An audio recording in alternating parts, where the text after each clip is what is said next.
I almost walked away from my marriage because of a secret my husband thought would protect me. I always believed my husband, Mark, was incapable of hiding anything.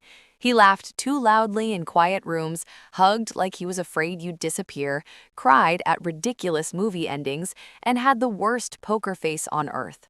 Lying just wasn't in his DNA. Or so I thought.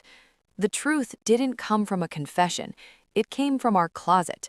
I was digging around for wrapping paper one evening, annoyed and distracted, when my hand brushed against something stiff behind a stack of winter coats.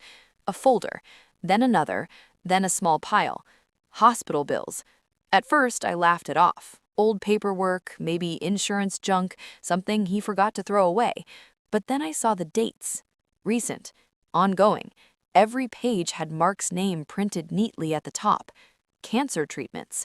Lab work. Specialist appointments. My chest tightened so fast it felt like the air had been punched out of me. I sat down on the edge of our bed, papers shaking in my hands, staring at them like they belonged to a stranger. My mind raced ahead to dark places I wasn't ready to visit. I wondered how long he'd been lying, and worse, what else I didn't know about the man I shared a life with.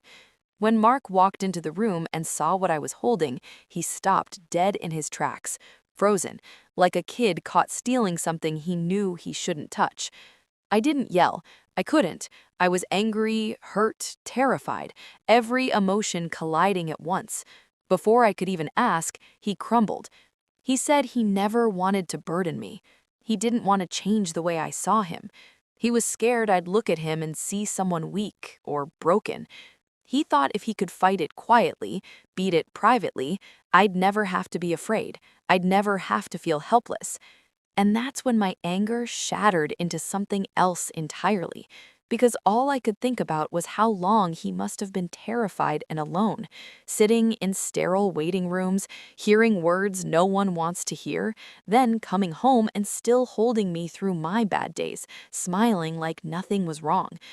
That night, I crawled into bed beside him and wrapped my arms around him tighter than I ever had before.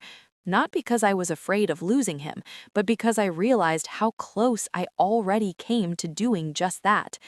Sometimes we hide our pain to protect the people we love, but real love isn't about hiding the hard things. It's about carrying them together, no matter how heavy, he whispered. I was never trying to leave you, he said quietly. I was trying to stay. That secret didn't end our marriage, but it almost broke it, because love doesn't survive silence.